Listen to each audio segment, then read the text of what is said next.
बस आप इतना कर लो, लास्ट 45 डेज में आप डेफिनेटली सेलेक्ट हो जाओगे। अभी आपका स्कोर 200 हो रहा हो, 300 हो रहा हो या 400 हो रहा हो, आप सभी सिलेक्ट हो सकते हैं। बस मेरे द्वारा बताए गए स्ट्रेटजी को फॉलो करना है। लास्ट ईयर करीब करीब 530 का टप गया था और मैं आपको 530 नहीं 550 या उससे एवब का मास्टर प्लान बताने वाला हूँ। तो चलो सबसे पहले ओवरव्यू बता देते हैं।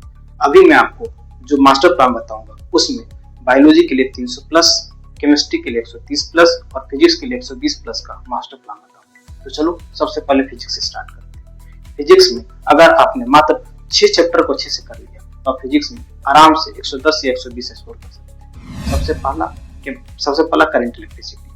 करंट इलेक्ट्रिसिटी से हर साल 5 से 6 क्वेश्चन आता है और ये एक ऐसा चैप्टर फिजिक्स का जिसको फिजिक्स में कुछ भी नहीं आता है वो भी करंट इलेक्ट्रिसिटी जानता है। तो चलो सबसे पहले करंट इलेक्ट्रिसिटी। दूसरा मैग्नेटिज्म। मैग्नेटिज्म से भी हर साल 4 से 5 क्वेश्चन आते हैं। तीसरा चैप्टर ऑप्टिक्स। ऑप्टिक्स से भी हर साल 4 से 5 क्वेश्चन आते हैं। और चौथा चैप्टर है आपको मॉडर्न इंक्लूडिंग सेमीकंडक्टर, हर साल 7 से 8 क्वेश्चन आते हैं। और 11th 2 चैप्टर दैट इज सबसे पहले थर्मोडायनेमिक्स, जिससे हर साल 6 से 7 क्वेश्चन आता है। और दूसरा रोटेशन, जिससे हर साल 3 से 4 क्वेश्चन आता है। अगर ये 6 चैप्टर कर लिए आपको फिजिक्स में आराम से 110 से 120 स्कोर हो जाएगा। और अगर आप 150 तक जाना चाहते हैं तो 4 चैप्टर और कर लीजिए। सबसे पहला वेव। वेव से हर साल 2 क्वेश्चन आता है। फिर ग्रेविटेशन। ग्रेविटेशन से हर साल 2 क्वेश्चन आता है। फिर आपका एसएचएम। एसएचएम से हर साल 1 से 2 क्वेश्चन आता है। फिर आता है आपको डब्ल्यूपी। डब्ल्यूपी से हर साल 1 से 2 क्वेश्चन आता है। इतना कर लोगे तो आपका फिजिक्स में 150 हो जाएगा। लेकिन सिर्फ 6 चैप्टर करोगे तो आपको 110 से 120 स्कोर। तो ये फिजिक्स हो गया। चलो केमिस्ट्री का बात करते हैं। केमिस्ट्री में आपको सबसे पहले ऑर्गेनिक और इनऑर्गेनिक को खत्म करना है, क्योंकि ऑर्गेनिक और inorganic as compared to physical chemistry आसान होता है और ज्यादा स्कोरिंग भी होता है। तो चलो ऑर्गेनिक और इनऑर्गेनिक और फिजिकल केमिस्ट्री में 1 बाय 1 बात करते हैं। सबसे पहले इनऑर्गेनिक से स्टार्ट करते हैं। आप इनऑर्गेनिक का मात्र 3 चैप्टर करोगे तो आराम से जो 15 क्वेश्चन आता है उसमें आप 12 से 13 क्वेश्चन कर दोगे। चलो 3 चैप्टर कौन कौन सा है? सबसे पहला केमिकल, इससे हर साल 4 से 5 क्वेश्चन। दूसरा आता है कोऑर्डिनेशन कंपाउंड। कोऑर्डिनेशन कंपाउंड से हर साल 4 से 5 क्वेश्चन आता है। तीसरा आता है पीरियोडिक टेबल, इससे भी हर साल 4 से 5 क्वेश्चन आता है। इसके अलावा कोई अदर चैप्टर करना चाहते हो तो आप पीरियोडिक टेबल करो। पीरियोडिक टेबल से हर साल 1 से 2 क्वेश्चन आता है और उसमें मात्र 3 टॉपिक को करना है। सबसे पहला रेडियस एंड उसका एक्सेप्शन, दूसरा आयनाइजेशन एनर्जी एंड उसका एक्सेप्शन, और तीसरा इलेक्ट्रॉन गेन एंथैल्पी और उसका एक्सेप्शन। अगर आप इतना कर लोगे तो आप 15 में से 13 से 14 क्वेश्चन कर दोगे। अब आते हैं ऑर्गेनिक। ऑर्गेनिक में हम 3 सेक्शन में इसको डिवाइड करते हैं। सबसे पहला जीओसी फर्स्ट, दूसरा जीओसी 2, तीसरा बायोमोलिक्यूलर एंड पॉलीमर। सबसे पहला जीओसी फर्स्ट।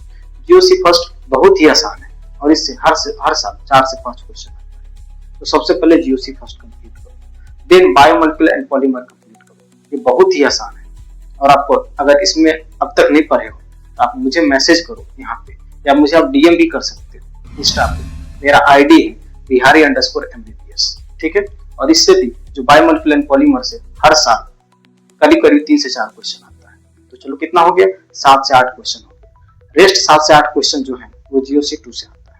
अब जीओसी 2 जिसे हम रिएक्शन मैकेनिज्म भी कहते हैं, बहुत आदमी का सिर दर्द रहता है कि इनको जीओसी 2 यानी रिएक्शन मैकेनिज्म नहीं आता है। तो चलो आपको नहीं आता तो भी आपको सिखा देंगे। कैसे? एक एग्जाम्पल से समझाते हैं। जैसे कि एक वुड्स रिएक्शन है। वुड्स रिएक्शन को कैसे याद रखना है? पूरा मैकेनिज्म नहीं आता है तो भी इसका सवाल सॉल्व कर दीजिएगा। कैसे? बताते हैं। वुड्स रिएक्शन को याद रखना कैसे? Where alkyl halide react with sodium iodide in triacetone, then higher alkane are formed। और इसका मैकेनिज्म कौन सा होगा? Free radical. पूरा मैकेनिज्म नहीं आता है तो भी आपका सवाल सॉल्व हो जाएगा। तो ये हो गया इस तरह से। और इस तरह से आपने अगर फॉलो किया तो आप जो रेस्ट 7 से 8 क्वेश्चन है उसमें से 5 से 6 क्वेश्चन कर दीजिए, यानी करीब 13 से 14 क्वेश्चन यहाँ भी हो गया। नहीं 13 से 14 क्वेश्चन तो 12 से 13 तो हो ही जाएगा। ये ऑर्गेनिक भी हो गया। उस पर से फिजिकल केमिस्ट्री। हम जानते हैं फिजिकल केमिस्ट्री में आपको 2 चैप्टर बहुत परेशान करता है, पहला आयनिक इक्विलिब्रियम, दूसरा इलेक्ट्रोकेमिस्ट्री। अगर ये परेशान करता है, नहीं आता तो उसको छोड़ दो, बाकी रेस्ट चैप्टर को कर लो। कौन सा? सॉल्यूशन, दूसरा केमिकल काइनेटिक्स, तीसरा एटॉमिक स्ट्रक्चर, चौथा थर्मोडायनेमिक्स। थर्मोडायनेमिक्स यहाँ भी पढ़ोगे तो आपको फिजिक्स में भी काम आएगा। सो आपको पढ़ना ही है, ठीक है। और बहुत ही आसान है, कुछ भी नहीं है। Put the value get the result, formula याद है, सवाल सॉल्व। ठीक है, तो ये हो गया आपका फिजिकल केमिस्ट्री, यानी कंप्लीट केमिस्ट्री का आपको बता दिया, जिससे आप 130 से 150 स्कोर कर सकते हैं। अब चलो बात करते हैं बायोलॉजी। बायोलॉजी में आपको सिर्फ और सिर्फ एनसीईआरटी पढ़ना है, एनसीईआरटी के अलावा कुछ भी नहीं पढ़ना है। बायोलॉजी नीट में सिलेक्शन के लिए उतना ही जरूरी है जैसे किसी रिलीजियस प्रैक्टिस के लिए गीता हो गया, कुरान हो गया, बाइबल जरूरी है। तो इसीलिए अभी आपको सिर्फ और सिर्फ एनसीईआरटी पढ़ना है। और अगर एनसीईआरटी समझ में नहीं आता है तो आप मुझे मैसेज कर सकते हो, आप मुझे इंस्टा पे डीएम भी कर सकते हो, और मेरा इंस्टा आईडी है बिहारी_MBBS, और आप मेरे से हर तरह की हेल्प ले सकते हो। अगर आपको एनसीईआरटी समझ में नहीं आता है तो मैसेज करो, मैं आपको एनसीईआरटी का लाइन बाय लाइन एक्सप्लेन करके वीडियो अपलोड करूंगा, आप उसको पढ़ के समझ सकते हो। और अभी एनसीईआरटी के अलावा आपको कुछ भी नहीं पढ़ना है, कुछ भी नहीं मतलब कुछ भी नहीं, मतलब उसके अलावा आपको कोई नोट्स भी नहीं पढ़ना है, कुछ भी नहीं पढ़ना। और एनसीईआरटी का एक एक लाइन का मतलब समझना है, एक एक डायग्राम याद होना चाहिए, क्योंकि डायग्राम से भी सवाल आ जाता है। तो एक भी डायग्राम को नहीं छोड़ना है, दूसरा एक भी डाटा को नहीं छोड़ना है, एक भी साइंटिस्ट का नाम नहीं छोड़ना है, और कोई ईयर दिया है उसको भी नहीं छोड़ना है। अब देखो होता क्या है, जब बायोलॉजी पढ़ते हैं ना तो आपको सब तो याद रहता है, बट ईयर हो गया, साइंटिस्ट का नाम हो गया, या फिर कोई डाटा है वो आपको याद नहीं रहता। तो इसके लिए क्या करना है, जो फर्स्ट पेज होता है एनसीईआरटी में किसी चैप्टर का, जो फर्स्ट पेज है वहां पे ये सारे चीज लिख दो। और जब आप वो चैप्टर पढ़ने जाओ तो सबसे पहले वो डाटा देख लो, देन जब खत्म करो फिर से वो डाटा देख लो। इसमें आपको क्या होगा, एक बार पढ़े और 3 बार रिवीजन हो जाएगा। दूसरा, बायोलॉजी पढ़ने का एक और तरीका बताते हैं। क्या करना कि जब एनसीईआरटी पढ़ रहे हैं तो जो एक टॉपिक खत्म होकर दूसरा टॉपिक में जब एंटर करते हैं उसमें एक पॉज लेना है, कितना, 1 मिनट का। इसमें क्या करना है आपको, इसमें आपको उस टॉपिक से रिलेटेड जितना चीज आपको याद है, जितना चीज आप जानते हैं, सबको रिकॉल करना है। और देखना आप अगर आपको आता होगा तो आप 90% चीज को रिकॉल कर लीजिए। इससे क्या होगा, आपको एक बार पढ़े लेकिन 2 बार आपको रिवीजन होगी, और ये लॉन्ग लास्टिंग रहेगा, लंबे समय तक याद रहेगा। इसीलिए बायोलॉजी को ऐसे पढ़ना, और ऐसे पढ़ने से आपका असर्शन रीजन भी सॉल्व हो जाएगा। क्योंकि असर्शन रीजन क्या होता है, एनसीईआरटी कॉन्सेप्ट तो ही होता है, तो आप जब रिमेंबर कीजिएगा तब आपको कॉन्सेप्ट क्लियर तो ही रिमेंबर होगा।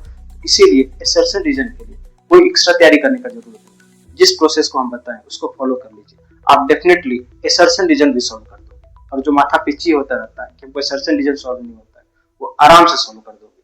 और अगर आपको मेरे इस वीडियो से 1% भी हेल्प हुआ तो मेरे चैनल को सब्सक्राइब कीजिए, और किसी भी तरह से कोई भी हेल्प चाहिए तो आप मुझे मैसेज कीजिए। यहाँ पे आप मुझे इंस्टा पे भी डीएम कर सकते हैं, और मेरा इंस्टा आईडी है बिहारी_MBBS। चलो इस वीडियो को यहीं पे खत्म करते हैं, नेक्स्ट वीडियो फिर कभी।